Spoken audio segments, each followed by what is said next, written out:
Channel medical and nurses है। आज की जो हमारी सेकंड क्लास 1000 MCQs की है हरियाणा के अलावा जिनका भी अलग अलग जगह स्टाफ नर्स के लिए पेपर हो, चाहे वो MP ग्रुप 5 के लिए हो या फिर आपका MHSRB का पेपर हो या फिर आप नॉर्सेट के लिए तैयारी कर रहे हो। तो यहाँ पर आज की क्लास में कुछ क्वेश्चन आपको इमेज बेस्ड भी मिलने वाले हैं जो कि आपकी अपकमिंग एग्जाम में स्पेशली नॉर्सेट में आपके लिए बहुत ही ज़्यादा हेल्पफुल रहेंगे। ऑलरेडी अप्रैल है जो मिड अप्रैल तक हो चुका है। आपका जो नॉर्सेट एग्ज़ाम होता है अक्टूबर और नवंबर के बीच में। सितंबर, अक्टूबर, नवंबर इन 3 महीनों के बीच में कभी भी आपका एग्ज़ाम है जो हो सकता है। तो प्लीज़ रेडी रहिए, अपनी तैयारी अच्छे से कीजिए। लास्ट क्लास में क्वेश्चन आपको दिया गया था, क्वेश्चन था Cramer's rule is used for. तो क्रैमर्स रूल का यूज़ किसके लिए किया जाता है? एस्फेक्सिया के लिए, बर्न पेशेंट के लिए, एंटेरोकोलाइटिस के लिए कि जॉइंटिस के लिए। तो क्रैमर्स रूल का यूज़ किया जाता है जॉइंटिस के लिए कि कितने % तक बिलिरुबिन लेवल है जो बढ़ चुका है। Kramer's rule describe the relationship between serum bilirubin level and the progression of skin discoloration. दो चीज़ें याद रखें, क्रैमर्स रूल यूज़ किसके लिए है? इसका जॉइंटिस को असिस्ट करने के लिए। और इस क्रैमर्स रूल के थ्रू क्या पता चलेगा कि बिलिरुबिन लेवल का जो सीरम बिलिरुबिन लेवल का जो लेवल आपकी बॉडी में बढ़ रहा है और आपकी बॉडी का जो कलर चेंज हो रहा है वो किस तरीके से हो रहा है। तो यहाँ पर वो चीज़ें करें तो जो नंबरिंग है 1 2 3 4 5 दिया गया। हेड एंड नेक में 1 लेवल पे रहेगा। अपर ट्रंक मतलब अबव द अम्ब्लाइकस 2 रहेगा। लोअर ट्रंक एंड थाई में बिलो अम्ब्लाइकस में 3। Arms and lower legs include होते हैं तो 4। और पाम्स एंड सोल्स पर भी मतलब बिलिरुबिन लेवल है जो कितना है, बहुत ही ज़्यादा है। इस क्रैमर्स रूल के थ्रू बिलिरुबिन का लेवल और बिलिरुबिन का लेवल बढ़ने के कारण आपकी बॉडी का कलर किस तरीके से चेंज होता है, ये चीज़ें यहाँ पे आपकी असेस की जाएंगी। नेक्स्ट वन है आपके लिए आज का फर्स्ट क्वेश्चन है जो which of the following site is recommended for adult as a safe site for the majority of intramuscular injection. कौन सी है जो सेफ साइट होगी इंट्रामस्कुलर इंजेक्शन के लिए, वो भी एडल्ट पर्सन में? Ventrogluteal, vastus lateralis, dorsal gluteal या फिर रेक्टस फीमोरिस। तो कौन सी साइट में इंट्रामस्कुलर इंजेक्शन आप दे सकते हैं एडल्ट पर्सन में? तो एडल्ट में है जो वेंट्रोग्लूटियल में। कहाँ पे? वेंट्रोग्लूटियल रीजन में। यदि बात की जाती है यहाँ पर इन्फेंसी पीरियड की तब कहेंगे हम वास्टस लैटरलिस साइट में। कहाँ पर? यदि इन्फेंट में पूछें IM इंजेक्शन तो वो वास्टस लैटरलिस, लेकिन यदि एडल्ट में पूछें तो कहाँ पे? Ventrogluteal site. Next and most important question nursing में आता है, कई बार आया हुआ है और जो चारों ऑप्शन दिए हुए इनमें से भी इवन एग्जाम में क्वेश्चन आपको आता है। क्वेश्चन है आपके लिए when a nurse enters the patient room for the administering medication she notice that the patient food remained on the table.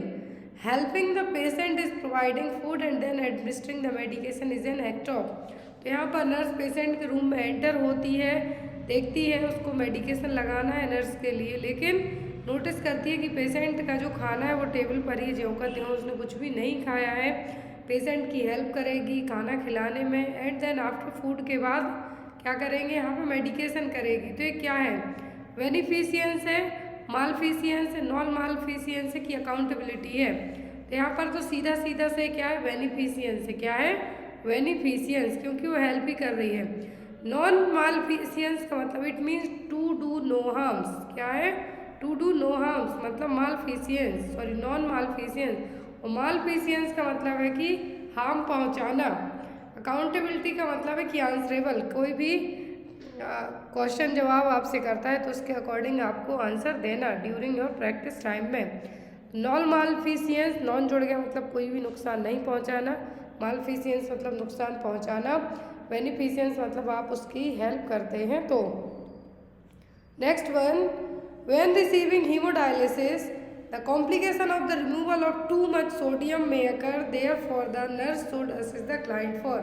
यदि हीमोडायलिसिस किया जा रहा है किसी पर्सन का, तो यदि सोडियम का लेवल है जो बहुत ज़्यादा रिमूव हो गया डायलिसिस के कारण, तो यहाँ पर आप क्या असिस्ट करेंगे? Muscle cramps, chopstick sign, increase temperature या फिर नन ऑफ दी अबव। जब भी सोडियम का लेवल बहुत कम बचे आपकी बॉडी में, क्योंकि हीमोडायलिसिस के कारण ज़्यादा बाहर निकल गया है, तो यहाँ पर मसल क्रैम्प्स देखने को मिलेंगे, बीपी लो देखने को मिलेगा। तो यहाँ पर भी आप क्या कहेंगे, मसल क्रैम्प्स। तो यहाँ पर आपका आंसर क्या होगा, muscle cramp. Next one is a multiparous client tells the nurse that she is using medroxyprogesterone Depo-Provera for contraception. The nurse should instruct the client to increase her intake of the following. यदि कोई client है यदि कोई मल्टीपैरस client है, कहता है कि वो कॉन्ट्रासेप्टिव के तौर, मल्टीपैरस का मतलब 2 से ज़्यादा प्रेगनेंसी डिलीवरी हो चुकी है। तो यहाँ पर मल्टीपैरस क्लाइंट कहती है कि वो डेपो-प्रोवेरा, जिसको हम अंतरा के नाम से जानते हैं, एज अ कॉन्ट्रासेप्टिव यूज़ कर रही है, एवरी 3 मंथ में अपना शॉट लगवा रही है। तो आप एज अ नर्स उसको खाने पीने में क्या ज़्यादा लेने के लिए कहेंगे, vitamin C, vitamin A, zinc या फिर कैल्शियम। तो जब भी कोई भी वूमेन है जो डेपो-प्रोवेरा शॉट या फिर अंतरा लेती है, तो आप उसको एडवाइस करेंगे कि आप क्या लें अपनी डाइट में, कैल्शियम। कैल्शियम लेने के लिए ही क्यों बोलेंगे, क्योंकि जब आप कोई भी हॉर्मोन्स वाली इंजेक्टेबल हॉर्मोन्स आप इंजेक्ट करवा रहे हैं यहाँ पर, तो आपकी बॉडी में जो ऑस्टियोपोरोसिस है उसके होने के चांसेस ज़्यादा रहेंगे एक टाइम के बाद। तो यहाँ पर आप क्या कहेंगे, कैल्शियम रिच डाइट लीजिए ताकि आपको ऑस्टियोपोरोसिस से प्रिवेंट किया जा सके। Calcium is necessary for the multiparous women because she used Depo Provera and because there is site increase in the risk of osteoporosis with this medication. तो यहाँ पर आप यदि हार्मोनल मेडिकेशन लेते हैं तो आपको ऑस्टियोपोरोसिस होने के चांसेस रहेंगे, इसीलिए आप कैल्शियम लेने के लिए कहेंगे। Next is most commonly perform test for assessing the adequacy of sperm. Adequacy of sperm का मतलब है कि स्पर्म फिट फैट है या नहीं। किससे पता चलेगा, स्पर्म की मोटिलिटी, स्पर्म मॉर्फोलॉजी, सीमेन वॉल्यूम या फिर स्पर्म काउंट। तो स्पर्म है जो एडिक्वेसी प्रॉपर है या नहीं, तो किससे पता चलेगी, वो चलेगी आपको स्पर्म की मोटिलिटी से। किससे, स्पर्म की मोटिलिटी से। सीमेन वॉल्यूम से आपको स्पर्म के बारे में पता नहीं चलेगा, चलेगा पता, लेकिन आपको यहाँ पे सॉरी, जो सीमेन वॉल्यूम है उसमें आपको उतना एक्यूरेट पता नहीं चलेगा, लेकिन एडिक्वेट सी मतलब एक एक्यूरेट ट्रेंड पता चलेगी से स्पर्म की, किससे, स्पर्म की मोटिलिटी से। तो अकॉर्डिंग टू WHO के 1 ml सीमेन में 15 मिलियन स्पर्म होते हैं। 1 ml semen contains the 15 million sperm, मतलब 1 ml सीमेन में 15 मिलियन स्पर्म तक रहेंगे। लेकिन जो फर्टिलाइजेशन होता है वो ओनली एक ही स्पर्म करेगा, कभी कभी 2 स्पर्म है जो कर देंगे, तब ट्विन प्रेगनेंसी या फिर जाइगोटिक प्रेगनेंसी देखने को मिलेंगी। Next is what is the most common site of injury from blunt chest trauma. तो यदि ब्लंट चेस्ट ट्रॉमा होता है, सबसे कॉमन साइट कौन सी, अओर्टा, SBC, लेफ्ट वेंट्रिकल या फिर राइट वेंट्रिकल। तो यहाँ पर कौन सा है जो कॉमन साइट है ब्लंट चेस्ट ट्रॉमा के लिए, तो होता है राइट वेंट्रिकल। कौन सा, राइट वेंट्रिकल। यहाँ पर right ventricle to the sternum, proximity होती है जो राइट वेंट्रिकल से स्टर्नम की, इसीलिए यहाँ पे सबसे ज़्यादा ब्लंट चेस्ट ट्रॉमा होने के चांसेस रहेंगे। नेक्स्ट, ऑल और the following are organism of lymphatic system except, सभी लिम्फेटिक सिस्टम का पार्ट है किसी एक को छोड़कर। टॉन्सिल्स, स्प्लीन, थाइमस या फिर पैंक्रियाज। टॉन्सिल्स है, स्प्लीन है, लिम्फ नोड्स है, थाइमस है, बोन मैरो है, लेकिन पैंक्रियाज नहीं होगा। क्या है, पैंक्रियाज नहीं हो। लिम्फेटिक सिस्टम और लिम्फोइड सिस्टम एक ऐसे या फिर हम ये कहते हैं ऑर्गन सिस्टम है जिसमें सर्कुलेटरी सिस्टम और इम्यून सिस्टम दोनों काम करते हैं एक साथ। सर्कुलेटरी और इम्यून सिस्टम दोनों एक साथ काम करेंगे, तो क्या है, लिम्फेटिक सिस्टम। अब यहाँ पर जो ऑर्गन होंगे वो होंगे, बोन मैरो होगा, स्प्लीन होगा, थाइमस एक ऐसी ग्रंथि जो एज के साथ साथ विलुप्त होती जाती है, लिम्फ नोड्स होंगे और टॉन्सिल्स होंगे। तो ये क्या हो गए, ये सभी हो गए आपके लिम्फेटिक ऑर्गन। लेकिन जो नहीं है वो होगा यहाँ पर कौन सा, pancreas. Next one is chemo drugs will attack which of the following tissue और cells in our body. Chemo drugs के कारण बॉडी की कौन सी सेल्स अफेक्ट होंगी, बोन मैरो पर अफेक्ट करेगा, नेल्स पर, ब्लड वेसल्स पर। तो जब कीमोथेरेपी दी जाती है किसी भी पर्सन को, तो यहाँ पर उसकी सबसे ज़्यादा इफेक्ट क्या होगा या फिर किस पार्ट को टारगेट किया जाएगा कीमोथेरेपी वाली ड्रग के लिए, तो वो होगी बोन मैरो। क्या होगी? Bone marrow. तो MCQ है वो है which of the following is not a national health program. तो इनमें से कौन से हैं जो नेशनल हेल्थ प्रोग्राम नहीं है? ऑप्शन है national program for control of blindness and visual impairment, national tobacco control program, national oral health program, national program for prevention and control of deafness NPPCD। अब यहाँ पर ये तो पूरा क्वेश्चन हो गया ऑप्शन ए से डी तक। अब इनमें से आपको सिलेक्ट करना है कि कौन से सही हैं। अब ऑप्शन है यहाँ पर only A and B, that means A और बी ऑप्शन सही है। सेकंड ऑप्शन में है ओनली ABC, थर्ड है यहाँ पर ओनली ए एंड सी या फिर D none of these. Question ध्यान से देखिए कि कौन सा नेशनल हेल्थ प्रोग्राम नहीं है। ये क्वेश्चन एग्जाम में आया इसलिए यहाँ पे ऐड किया हुआ है, कौन सा नेशनल हेल्थ प्रोग्राम नहीं है। तो यहाँ पर जो आपका करेक्ट आंसर होगा वो क्या होगा?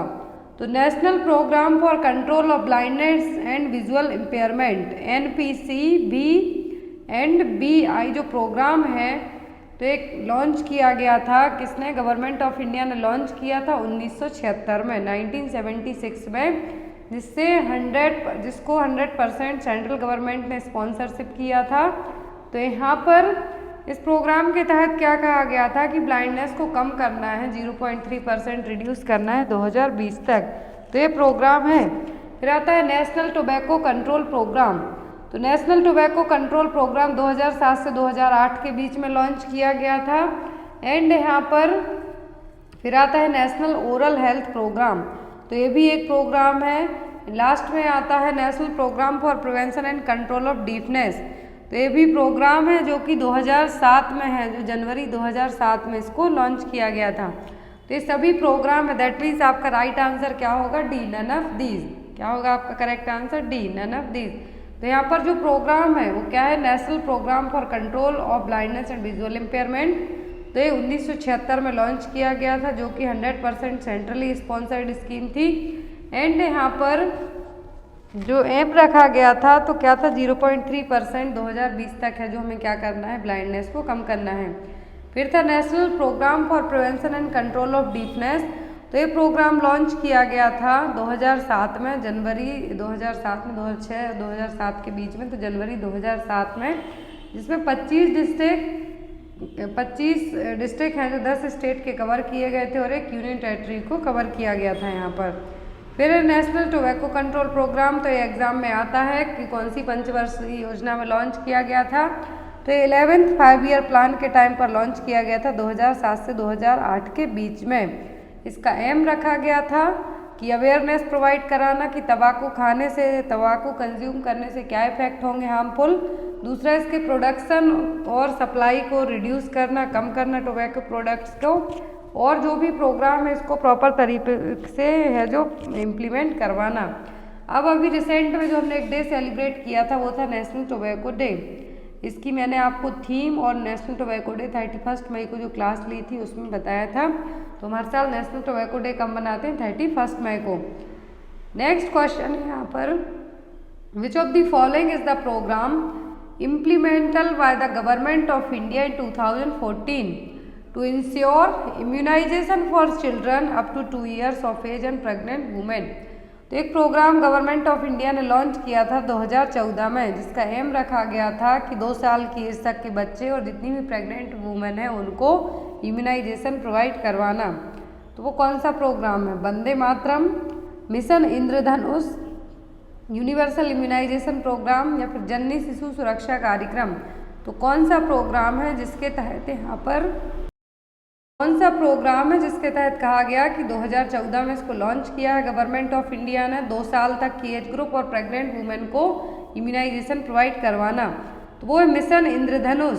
क्या है? मिशन इंद्रधनुष, जो कि 25 दिसंबर 2014 को लॉन्च किया गया था और कहा गया था कि 90% तक फुल इम्यूनाइजेशन करवाना है 2 साल की एज ग्रुप के बच्चे और जो भी प्रेग्नेंट वुमेन है उनका।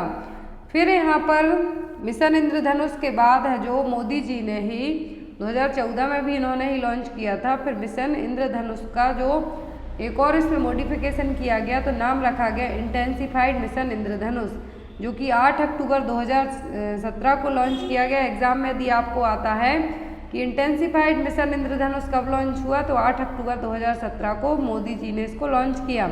और जो ओनली मिशन इंद्रधनुष आता है तो 25 दिसंबर 2014 को ये लॉन्च किया गया था।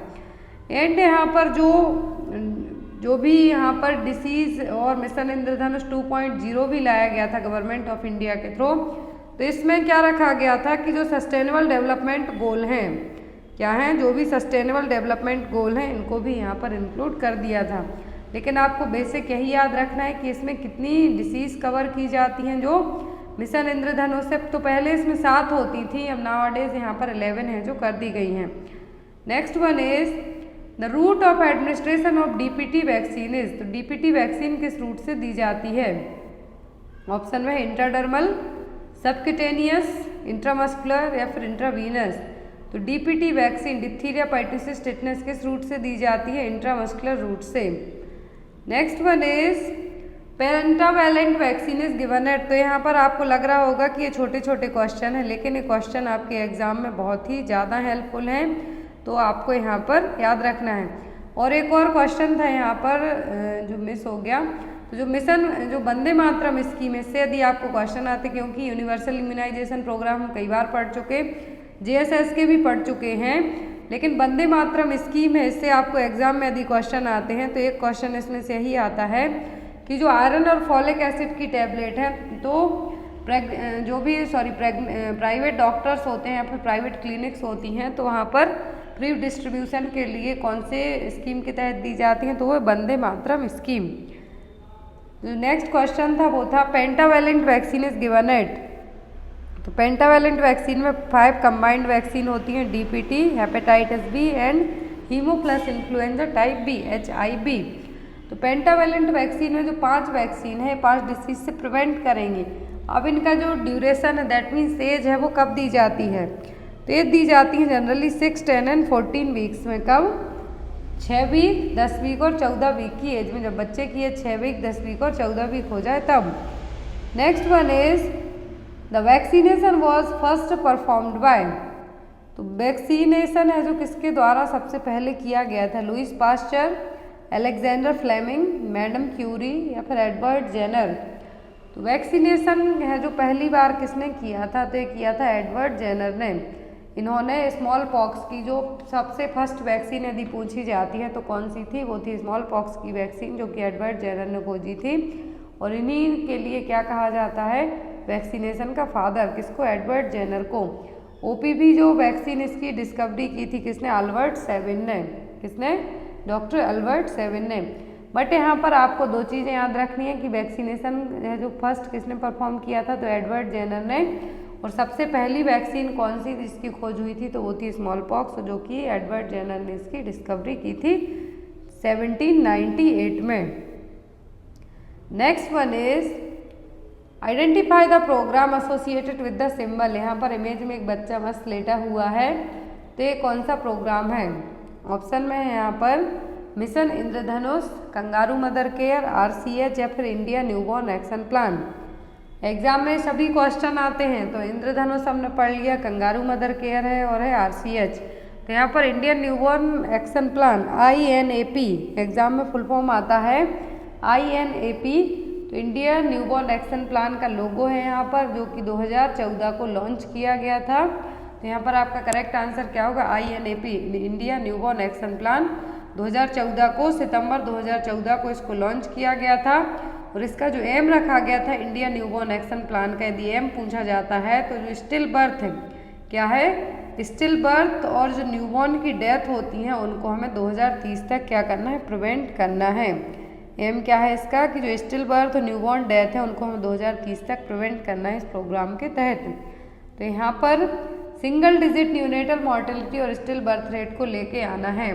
जो अभी न्यूनेटल मॉर्टेलिटी रेट है और स्टिल बर्थ है अभी डबल डिजिट में आती हैं, लेकिन इसका गोल रखा गया है कि 2030 तक हमें इसको ओनली सिंगल डिजिट में लेके आना है। Next one is when was the RCH program launch. तो RCH प्रोग्राम कब लॉन्च किया गया था? 1997, 2005, 1989 या फिर 1990, 1997, 2005, 1989 या फिर 1990। तो जो RCH प्रोग्राम है, reproductive child health program, launch कब किया गया था? 1997 में। यदि फेज पूछते हैं, डायरेक्ट RCH पूछे तो 1997। यदि फेज सेकंड पूछें तब आपको अलग आंसर देना है, लेकिन यदि RCH की फेज फर्स्ट की बात करें हम तो ये 15 सितंबर 1997 को लॉन्च की गई थी, जिसने 4 कंपोनेंट पर मेनली फोकस किया था। Child survival and safe motherhood, जो कि 1995 में आया था, लेकिन आफ्टर दैट इसको RCH में इंक्लूड कर दिया गया था। Family planning, prevention and management of reproductive tract infection, sexually transmitted disease and AIDS, client approach to health care, target free approach. क्या है? 4 कंपोनेंट हैं, RCH के एग्जाम में आपको आ सकते हैं। फिर आई थी RCH की सेकेंड फेज। तो फर्स्ट फेज पूछें तो 15 सितंबर 1997। सेकेंड फेज पूछते हैं यदि, तो यहाँ पर RCH के तहत है जो रिप्रोडक्टिव चाइल्ड हेल्थ की सेकेंड फेज है, ये कब आई थी? 1 अप्रैल 2005 को। कब आई थी? 1 अप्रैल 2005 को। इसका एम भी रखा गया था कि मैटरनल और जो चाइल्ड मॉर्टेलिटी रेट है इसको हमें कम करना है। 3 एसेंशियल कंपोनेंट है इसके, obstetric care, emergency obstetric care, strengthening referral system. क्या है? Strengthening referral system. Next one is national children's day observed in. तो हम नेशनल चिल्ड्रंस डे कब मनाते हैं? राष्ट्रीय बाल दिवस 14 नवंबर, 14 सितंबर, 12 नवंबर या फिर 14 दिसंबर। तो हम हर साल नेशनल चिल्ड्रंस डे और इंटरनेशनल चिल्ड्रंस डे यदि आपको आता है तो 2 अलग अलग डे हैं यहाँ पर। तो यदि नेशनल चिल्ड्रंस डे पूछते हैं तो हम कब मनाते हैं? 14 नवंबर को, बाल दिवस के रूप में। कब मनाते हैं? बाल दिवस के रूप में। क्यों मनाते हैं? क्योंकि इसी दिन पंडित जवाहरलाल नेहरू का जन्मदिन है और उन्होंने अपने जन्मदिन है जो बाल दिवस के तौर पर है जो सेलिब्रेट करवाया। तो यहाँ पर 14 नवंबर को हमने क्या मनाया? National children's day. यदि एग्जाम में world children's day, universal children's day आता है तो हमें कब मनाते हैं? 20 नवंबर को, जो कि 1954 से मनाते आ रहे हैं। नेक्स्ट है यहाँ पर identify the scheme associated with the symbol. ये क्वेश्चन अभी एग्जाम में आया हुआ था कि जो सिंबल में एक स्कीम दिख रही है, कौन सी स्कीम है? ICDS, IMNCI, मिशन इंद्रधनुष या फिर रेड क्रॉस। तो यहाँ पर कौन सी स्कीम है जो शो हो रही है? तो ये कौन सी स्कीम है? ये है यहाँ पर ICDS, integrated child development services, जो कि 1975 में लॉन्च हुई थी। बेनिफिशियर्स हैं बच्चे जिनकी एज 6 साल से कम हो, प्रेग्नेंट और lactating women, reproductive age group के वुमेन जो कि 15 से 44 साल, फर्टाइल एज ग्रुप का है या फिर हम रिप्रोडक्टिव एज ग्रुप का है तो 15 से 44 साल तक, और जो एडोलेसेंट गर्ल्स क्या है इसकी बेनिफिशियर्स एज ग्रुप हैं। Next and most important question exam में आपके रखा हुआ मिलता है आपको, क्वेश्चन है आयुष्मान भारत योजना लॉन्च्ड इन।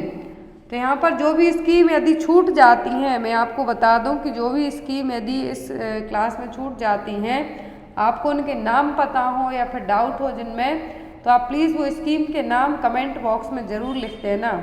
फिर से कहती हूँ कि जो भी लोग इस क्लास को ज्वाइन किए हुए हैं, देख रहे हो, आफ्टर प्रीमियर के बाद भी देखते हैं, तो आपको जो भी स्कीम के बारे में डाउट हो, कन्फ्यूज़न हो और जो आपको याद हो स्कीम, तो प्लीज़ कमेंट बॉक्स में लिख देना। जो नेक्स्ट कम्युनिटी हेल्थ नर्सिंग की क्लास होगी उसमें आपको पूरी स्कीम है जो बता दी जाएंगी। नेक्स्ट क्वेश्चन है यहाँ पर आयुष्मान भारत योजना लॉन्च इन। तो आयुष्मान भारत योजना कब लॉन्च की गई थी? सितंबर 2020, अगस्त 2018, सितंबर 2017 या फिर सितंबर 2018। PMJAY स्कीम, प्रधानमंत्री जन आरोग्य योजना, तो ये कब लॉन्च की गई थी? सितंबर 2018 में। कब? सितंबर 2018 में। इस स्कीम से बहुत सारे क्वेश्चन एग्जाम में आते हैं आपको। Next one is identify the logo. तो यहाँ पर एक इसका लोगो दिख रहा है, WHO का, FAO food and agriculture organization, ILO international labour organization या फिर UNDP। तो यहाँ पर जो लोगो दिख रहा है किसका दिख रहा है? ये दिख रहा है वर्ल्ड हेल्थ ऑर्गेनाइजेशन का। हम हर साल वर्ल्ड हेल्थ ऑर्गेनाइजेशन डे कब मनाते हैं आता है, तो मनाते हैं 7 अप्रैल या फिर वर्ल्ड हेल्थ डे कह सकते हैं। हेडक्वार्टर जेनेवा में है। डायरेक्टर इसके वंस अगेन दूसरी बार है जो डॉक्टर टेड्रोस हैं जो चुने गए हैं और जो अपकमिंग 5 साल तक के लिए WHO के डायरेक्टर हैं जो रहने वाले हैं। Next one is child survival and safe motherhood programme was replaced by which programme in India. तो child survival and safe motherhood programme है, इसने किस प्रोग्राम को रिप्लेस किया है या फिर इसकी जगह किस प्रोग्राम ने ले ली है? ICDS, RCH, MCH या फिर NRHM। तो child survival safe motherhood program 1992 में लाया गया था, तो इसकी जगह कौन से प्रोग्राम ने ले ली है और इसको किसके साथ मर्ज कर दिया गया था? RCH के साथ। किसके साथ? RCH के साथ। Next one is which committee is known as the health survey and development committee. तो कौन सी कमेटी है जिसको हेल्थ सर्वे और डेवलपमेंट कमेटी कहा जाता है? भोर कमेटी, मुदलियार कमेटी, चड्डा कमेटी या फिर नन ऑफ द अबव। तो कौन सी कमेटी है जो कि health survey and development committee है? तो उसका नाम क्या है? भोर कमेटी। 1946 में आई थी, चेयरमैन थे सर जोसेफ भोर। Health survey and development committee इसका दूसरा नाम है और इसके तहत इन्होंने PSC सेंटर के लिए भी है जो रूल्स लाए थे। वो PSC सेंटर के लिए किस कमेटी ने इनिशिएट किया था? वो थी Bhore committee. Next is which is the first line drug to treat the gout. तो गट के ट्रीटमेंट में फर्स्ट लाइन ड्रग कौन सी यूज़ की जाएगी? एलोप्यूरिनॉल, पैरासिटामोल, क्यूनिन या फिर डाइक्लोफेनेक। तो गट में क्या होगा? जनरली यूरिक एसिड है जो जमा होने लगेगा कहाँ पर? जॉइंट्स में। मेनली कहाँ पर? जॉइंट्स में यूरिक एसिड का ऑक्यूमुलेशन होगा जिसके कारण पेन होगा, रेडनेस होगी, स्वेलिंग होगी। तो यहाँ पर ट्रीट कैसे करेंगे? अब यूरिक एसिड जम गया है तो उसको बाहर निकालने का काम कौन करेगा? इनमें से होगी एलोप्यूरिनॉल। क्या होगी? एलोप्यूरिनॉल है जो यूरिक एसिड को आपकी बॉडी से क्या करेगी? एक्सपेल करेगी, बाहर निकालने का काम करेगी। तो जो यूरिक एसिड आपकी बॉडी ने बहुत ज़्यादा प्रोड्यूस किया है, क्या हुआ है? जो यूरिक एसिड आपकी बॉडी ने बहुत ज़्यादा प्रोड्यूस किया है तो किडनी जिनको फिल्टर नहीं कर पा रही हैं तो उनको क्या करेगी? बहुत ही छोटे छोटे पार्टिकल्स बनाना स्टार्ट करेगी जॉइंट्स के। यहाँ पर यूरिक एसिड इकट्ठा होने लगेगा। तो ये यूरिक एसिड को किस मेडिकल मैनेजमेंट के तौर पर ट्रीट करेंगे हम? तो होगा allopurinol. Next one is in mission Indradhanush all vaccine are covered except. ये क्वेश्चन मैंने आपको बताया था कि मिशन इंद्रधनुष में पहले इतनी वैक्सीन इंक्लूड थी, अब कितनी हो गई हैं? तो यहाँ पर क्वेश्चन है मिशन इंद्रधनुष में कौन सी वैक्सीन इंक्लूड नहीं है? सभी हैं किसी एक को छोड़कर। ऑप्शन में है डिप्थीरिया, बूफिंग कफ, ट्यूबरक्लोसिस या फिर PCV न्यूमोकोकल वैक्सीन। तो जो वैक्सीन अभी तक मिशन इंद्रधनुष में इंक्लूड नहीं है वो क्या है? PCV vaccine. जो यहाँ पर इंक्लूडेड हैं, कौन कौन सी इंक्लूडेड हैं? पहले 7 थी लेकिन अब इनको बढ़ा दिया गया है, 11 कर दी गई हैं। तो वैक्सीन है जो कौन कौन सी थी? Diphtheria, whooping cough, tetanus that means DPT, poliomyelitis, tuberculosis, measles, meningitis and hepatitis B. तो ये क्या हो गई? डिसीज हो गई। इनको ट्रीट करने के लिए यहाँ पर वैक्सीन है जो यूज़ की गई हैं। तो क्या है? यहाँ पर टोटल 11 वैक्सीन है। Next one is the vaccine at primary health centres level are stored in. तो PSC में वैक्सीन को हम कहाँ स्टोर करेंगे? आइसलैंड रेफ्रिजरेटर में, डीप फ्रीजर में, वॉक इन कोल्ड रूम में या फिर कोल्ड बॉक्स में। तो जो PSC सेंटर होते हैं वहाँ पर आपके पास ना तो बड़े बड़े डीप फ्रीजर होंगे, तो यहाँ पर जो वैक्सीन है कैसे स्टोर की जाएगी? ILR में। एग्जाम में क्वेश्चन आता है PHC में वैक्सीन को हम कैसे स्टोर करेंगे? आइसलैंड रेफ्रिजरेटर में। अब आइसलैंड रेफ्रिजरेटर का टेम्परेचर आता है तो कितना होता है? 2 से 8 डिग्री सेल्सियस। डीप फ्रीजर का टेम्परेचर होगा -15 to 25 डिग्री सेल्सियस। OPV कितने पे स्टोर की जाती है? -20 डिग्री सेल्सियस डिस्ट्रिक्ट लेवल पे। और यदि walk in cold chain, WIC का मतलब क्या है? वॉक इन कोल्ड चेन में यदि बात करें हम, कितनी की जाएगी? 2 से 8 डिग्री सेल्सियस पर गवर्नमेंट मेडिकल शॉप में। फिर आते हैं कोल्ड बॉक्स वैक्सीन कैरियर। तो वैक्सीन को सब सेंटर तक है जो ले जाने के लिए इनको यूज़ किया जाता है। आप इस जो यहाँ पर स्लाइड आपको दिख रही है इसका स्क्रीनशॉट ले लीजिए या फिर नोट डाउन कर लीजिए, एग्जाम पर्पज से बहुत ज़्यादा हेल्पफुल है। कि आइसलैंड रेफ्रिजरेटर कहाँ यूज़ किया जाता है वैक्सीन स्टोर करने में, तो पीएससी में। कितना टेम्परेचर होता है इसका, तो 2 से 8 डिग्री सेल्सियस। डीप फ्रीजर का टेम्परेचर होता है -15 से 25 डिग्री सेल्सियस और ये डिस्ट्रिक्ट लेवल पे है जो यूज़ किए जाते हैं। ओपीवी कितने पे है जो स्टोर की जाएगी, -20 डिग्री सेल्सियस पर। फिर आता है वॉक इन कोल्ड रूम, तो ये 2 से 8 डिग्री सेल्सियस पर गवर्नमेंट मेडिकल शॉप में इनको यूज़ किया जाएगा। Next one is universal immunization program included. तो यूनिवर्सल इम्यूनाइजेशन प्रोग्राम में क्या क्या इंक्लूडेड है, immunization of pregnant mother, immunization of children under 5 year, immunization of pregnant mother and children, या फिर ऑल काइंड ऑफ इम्यूनाइजेशन। तो यहाँ पर जो इम्यूनाइजेशन किया जाएगा किसमें, यूनिवर्सल इम्यूनाइजेशन प्रोग्राम में, तो कौन कौन होगा, तो इसमें जो इंक्लूडेड होंगे जो भी प्रेग्नेंट मदर हो और चिल्ड्रन है वो सभी यहाँ पर इंक्लूड है जो किए जाएंगे। Next is what is the route of administration of rotavirus vaccine. तो रोटा वायरस वैक्सीन डायरिया से प्रिवेंट करने के लिए दी जाएगी, क्योंकि रोटा वायरस है जो क्या करेगा, डायरिया को कॉज करेगा। तो रोटा वायरस किस रूट से एडमिनिस्टर की जाएगी, इंट्रामस्कुलर, सबक्यूटेनियस, इंट्राडर्मल या फिर ओरली। तो जो रोटा वायरस वैक्सीन है किस रूट से दी जाती है, ओरल रूट से इसको दिया जाता है। जब 6, 10 और 14 वीक्स में हम पेंटावेलेंट वैक्सीन देते हैं उसी टाइम पर इसको है जो ओरली पिलाया जाता है बच्चों में। अब इसकी 2 टाइप की वैक्सीन होती है, रोटाटैक और रोटारिक्स। तो रोटारिक्स के ओनली 2 डोज होते हैं और रोटाटैक के हैं जो 3 डोज रहेंगे। Next one is last case of small pox was reported in the world in. तो पूरे विश्व का जो लास्ट केस है स्मॉल पॉक्स का कहाँ पर डिटेक्ट हुआ था, सॉरी कब डिटेक्ट हुआ था, 1977, 1978, 1979 फिर 1982। तो स्मॉल पॉक्स का पहला केस है जो लास्ट केस है जो स्मॉल पॉक्स का कब डिटेक्ट हुआ था, 1977 में। कहाँ पर, सोमालिया में। याद रखें आप, सोमालिया में स्मॉल पॉक्स का लास्ट केस 1977 में डिटेक्ट हुआ था। इंडिया की बात करें तो 1975 में, 24 मई 1975 को लास्ट। वर्ल्ड से एरेडिकेट कब कहा गया, 1980 में। लास्ट केस कब मिला, 1977 में, सोमालिया में। Next one is the characteristics fever found in typhoid. तो टाइफॉइड का है जो कैरेक्टर क्या होगा, फीवर आने का। दैट मीन्स यदि टाइफॉइड के पेशेंट को फीवर है तो किस टाइप के जो रहेगा, रिलैप्सिंग, स्टेप लैडर, कंटिन्यूअस या फिर इंटरमिटेंट फीवर। जो फीवर होगा टाइफॉइड वालों के लिए वो किस टाइप का होगा, तो ये होगा यहाँ पर स्टेप लैडर फीवर। क्या होगा, step ladder fever. Main cause क्या है, साल्मोनेला टाइफी। याद रखना है, bacterial salmonella typhi main cause है टाइफॉइड के लिए, और जनरली ये कंटामिनेटेड फूड और वाटर के कारण है जो होगा। Next is example of live vaccine. तो लाइव वैक्सीन का एग्जाम्पल कौन सा है, बीसीजी, मीजल्स, कोलेरा या फिर बोथ ए एंड बी। कौन सा है जो यहाँ पर लाइव वैक्सीन का एग्जाम्पल है, यहाँ पर लाइव वैक्सीन है वो क्या है, both A and B.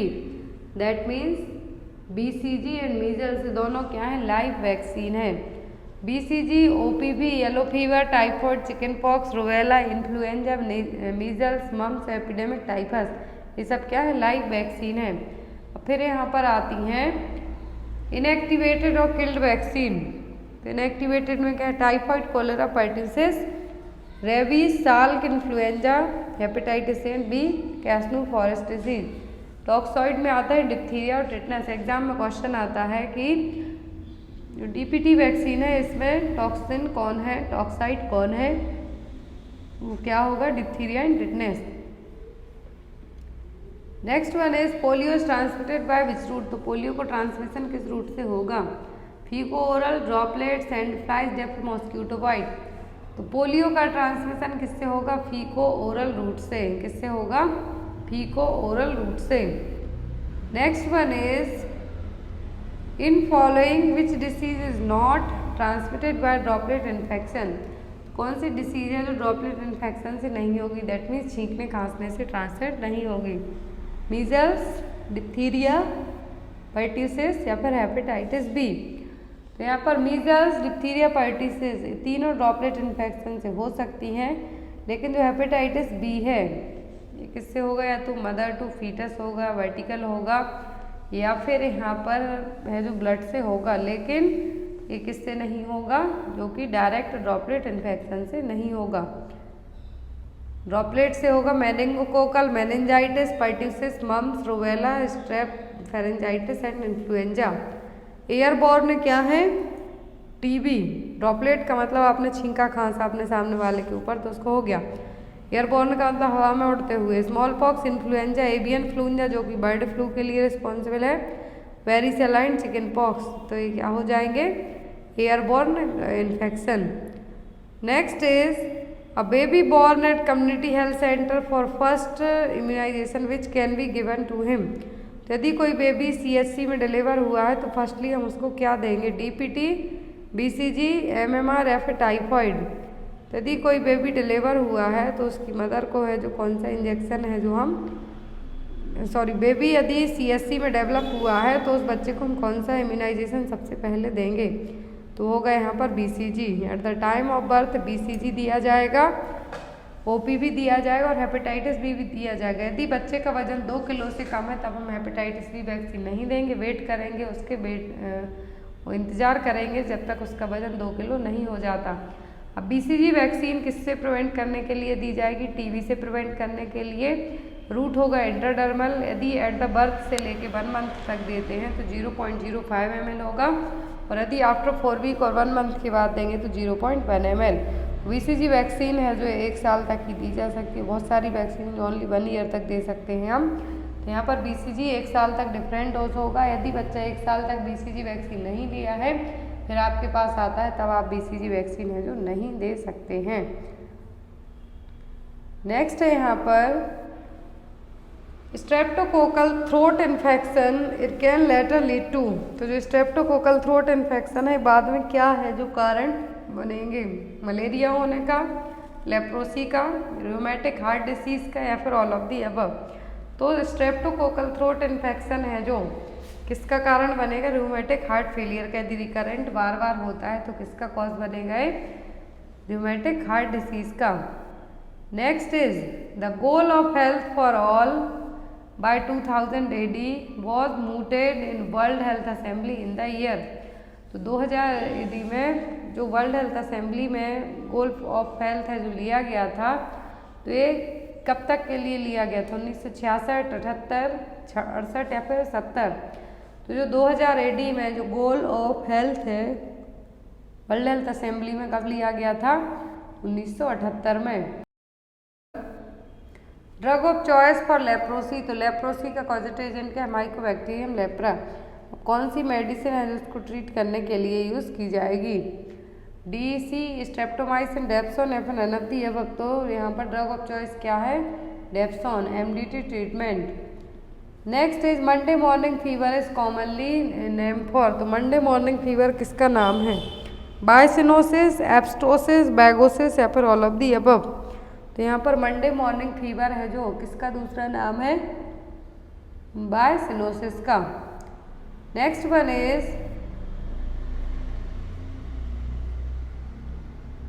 The most common cause of urinary tract infection is, तो UTI मोस्ट कॉमन कॉज क्या है UTI का, क्लैविसेला, सिट्रोबैक्टर, इकोलाई या फिर पर्ट्यूसिस वल्गैरिस। तो यहाँ पर कॉमन कॉज है UTI का, वो क्या है, E coli, Escherichia coli.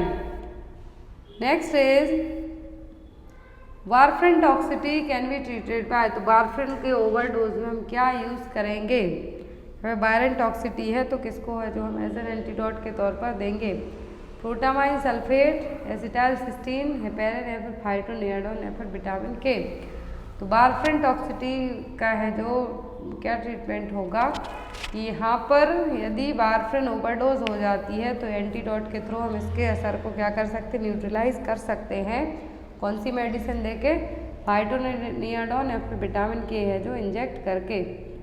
Next one is among the following identify the eradicated disease from the world. इनमें से कौन सी डिसीज है जो पूरे विश्व से है जो इरेडिकेट हो चुकी है? पोलियो, रेबीज, स्वाइन फ्लू या फिर स्मॉल पॉक्स। पोलियो के कुछ केसेस आपको देखने को मिल जाएंगे, स्वाइन फ्लू के मिल जाएंगे, हॉस्पिटल में जाएंगे, रेबीज के मिल जाएंगे, लेकिन स्मॉल पॉक्स के हैं जो नहीं मिलेंगे। क्या होगा? नहीं मिलेंगे। Next one is what is the standard method of removal of impacted cerumen from the external canal. यदि किसी के कान में बहुत ज़्यादा सेरुमेन है, जमा हुआ है, तो यहाँ पर हम उसको कैसे रिमूव करेंगे? इरिगेशन से, सक्शनिंग से, इंस्टॉलेशन ऑफ ईयर ड्रॉप्स से या फिर इंस्ट्रूमेंटेशन से। तो यहाँ पर इंस्ट्रूमेंट तो सभी यूज़ की जाएंगे, लेकिन एक्सटर्नल कैनाल का जो सेरुमेन है, वैक्स है, उसको हम कैसे निकालेंगे? इरिगेट करके। Next is all are upper respiratory tract infection except. तो सभी अपर रेस्पिरेटरी ट्रैक्ट इन्फेक्शन है किसी एक को छोड़कर। रिनाइटिस, कोरिएजा, ब्रोंकियोलाइटिस या फिर लैरिंजाइटिस। तो अपर रेस्पिरेटरी ट्रैक्ट इन्फेक्शन सब हैं किसी एक को छोड़कर। तो क्या है? ब्रोंकियोलाइटिस। ब्रोंकियोलाइटिस क्या है? अपर रेस्पिरेटरी ट्रैक्ट इन्फेक्शन नहीं है, क्योंकि लोअर पार्ट को सीधा जाके डायरेक्ट लंग्स को ही इफेक्ट करेगा। When was the MA program launched? MA means Mother's Absolute Affection. Mother's absolute affection और माँ प्रोग्राम है जो कब लॉन्च किया गया था? 5 अगस्त 2016 को, अगस्त 2017, 5 अगस्त 2018 फिर 5 जुलाई 2016।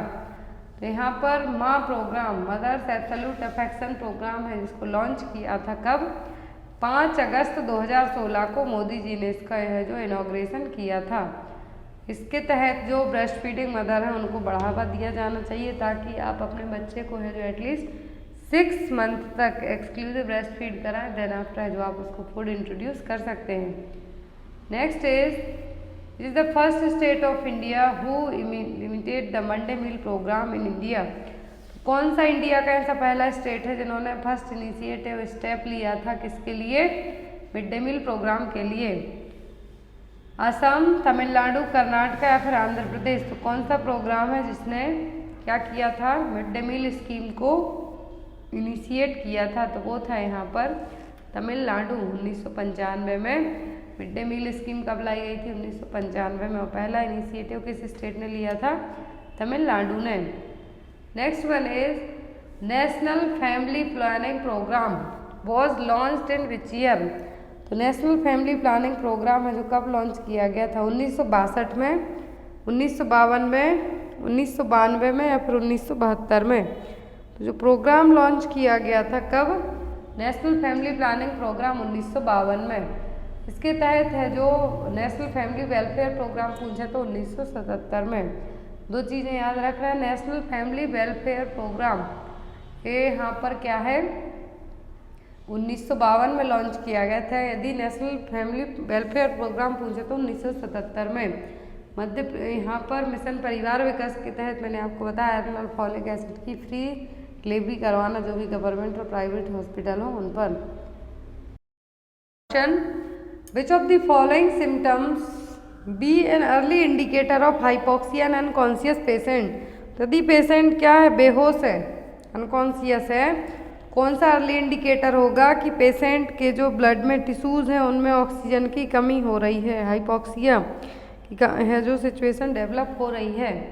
साइनोसिस, डिक्रीज रेस्पिरेशन, रेस्टलेसनेस या फिर हाइपोटेंशन। तो अनकॉन्शियस पेशेंट के अर्ली इंडिकेटर क्या होंगे हाइपोक्सिया को लेके? तो वो होंगे यहाँ पर रेस्टलेसनेस। क्या होंगे? Restlessness.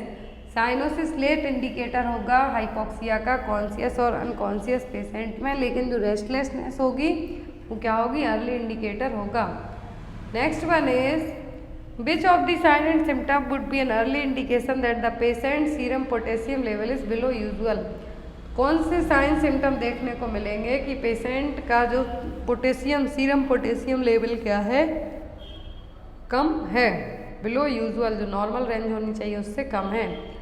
Sticky mucous membrane, diarrhoea, muscle weakness in the legs, tingling in the fingers. तो कौन से साइन सिम्टम हैं जो बताएंगे कि सीरम पोटेशियम लेवल कम हो रहा है? अब पोटेशियम की ज़रूरत किसको होती है? तो यहाँ पर जो पोटेशियम की ज़रूरत है तो कौन से साइन दिखेंगे आपकी बॉडी में? Muscle weakness in the legs, fatigue होगी पोटेशियम की कमी से, वीकनेस होगी लेग में, क्रैम्प्स रहेंगे, बीपी में प्रॉब्लम होगी। तो ये सब क्या है यहाँ पर साइन है यदि क्या होगा पोटेशियम का लेवल कम होगा तब। नेक्स्ट वन इज, इसका आंसर आप लोग कमेंट बॉक्स में देंगे। The nurse evaluates the adequacy of the neonate oxygen by monitoring. कौन से इवाल्युएशन से पता चलेगा कि बेबी को प्रॉपर है जो ऑक्सीजन मिल रही है? Cyanosis of hand and feet, pulse rate continuously, ABG, arterial blood gas analysis, the percentage of oxygen received. तो इसका आंसर आप लोग कमेंट बॉक्स में देना।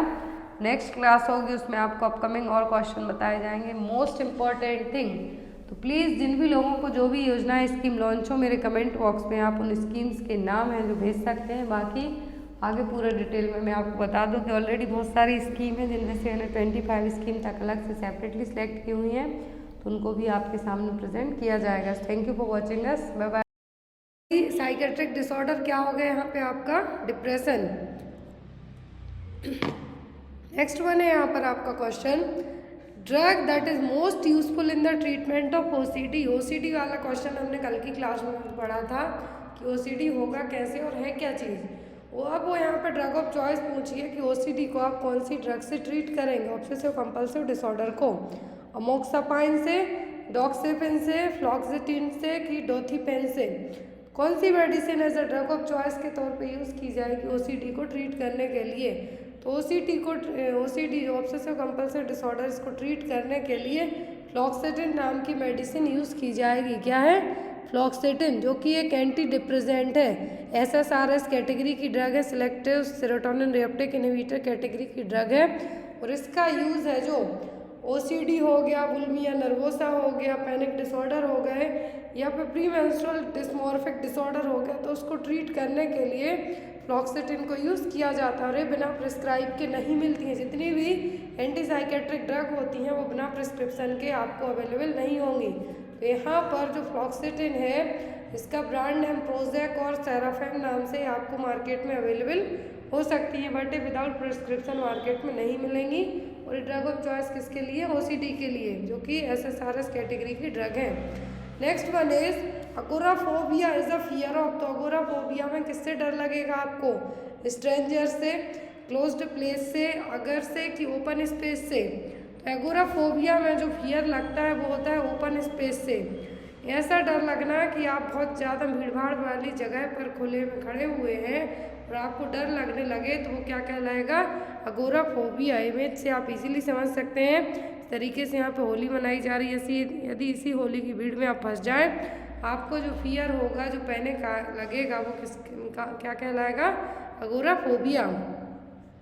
Next is the drug administered to reduce the vertical transmission of HIV from mother to fetuses. कौन सी medicine administer की जाएगी माँ से बच्चे को वर्टिकल ट्रांसमिशन जो कहलाएगा माँ से बच्चे में एचआईवी को रोकने के लिए? इंडिनाविर, लेम्यूविडिन, नेविरापाइन या फिर जिडोविडिन। तो एआरटी जो ड्रग यूज़ की जाएगी एंटी रेट्रोवायरल थेरेपी ड्रग रहेगी, जो जिडोविडिन भी यूज़ होती है और नेविरापाइन भी होती है। लेकिन यहाँ पे कहा गया है कि वर्टिकल ट्रांसमिशन को प्रिवेंट करना है कि माँ से बच्चे में ना जाए, तब आप कौन सी ड्रग अपनाएंगे? जिडोविडिन की नेविरापाइन। तो ऐसे केस में आपका ड्रग ऑफ चॉइस होगा क्या? नेविरापाइन। क्या होगा? नेविरापाइन। नेविरापाइन दी जाएगी कब? बच्चे को दी जाएगी ताकि माँ से बच्चे में जो इन्फेक्शन है वो ट्रांसमिट ना हो पाए। इसी ट्रांसमिशन को रोकने के लिए, वर्टिकल ट्रांसमिशन को रोकने के लिए नेविरापाइन है जो एडमिनिस्टर की जाएगी। Clear? Next is expulsion of cervical mucus plug mixed with blood is called. तो सर्वाइकल म्यूकस प्लग जिसके कारण ब्लड भी आ रहा है साथ में, तो वो क्या है? बैग ऑफ वाटर है, सर्वाइकल सीक्रेशन है, ब्लडी सो है या फिर ब्लीडिंग पर वेजाइना है। तो सर्वाइकल म्यूकस का बाहर आना एक प्लग के फॉर्म में, तो वो क्या कहलाएगा? वो कहलाएगा ब्लड सो। क्या होगा? सो। Next is painless uterine contraction felt on abdominal palpation occurring every 15 minutes refer as। तो पेनलेस एंड यूट्राइन कॉन्ट्रैक्शन आ रहे हैं एब्डोमिनल पाल्पेशन के टाइम पर 15 मिनट में फिर आते हैं, तो ये क्या कहलाएंगे? Quickening, Osiander sign, Braxton Hicks contraction की नन ऑफ दी अबव। तो यदि हर 15 मिनट में पेनलेस यूट्राइन एब्डोमिनल पाल्पेशन के कारण एब्डोमेन के यहाँ पे आपको फील हो रहा है, तो ये क्या कहलाएंगे? ब्रैक्सटन हिक्स कॉन्ट्रैक्शन, जिसको फॉल्स लेबर पेन के नाम से भी जाना जाता है। जो ओरिजिनल कॉन्ट्रैक्शंस आते हैं वो कंटिन्यूस नहीं आते जाते, 15-15 मिनट का भी शुरू में गैप रहेगा, लेकिन आगे जाके 15 मिनट का गैप भी नहीं रहेगा, धीरे धीरे स्ट्रॉन्ग होते जाएंगे, फास्ट आएंगे। तो यहाँ पर पेनलेस यूट्राइन कॉन्ट्रैक्शन की बात की जा रही है, ये कहलाएगा ब्रैक्सटन हिक्स कॉन्ट्रैक्शन।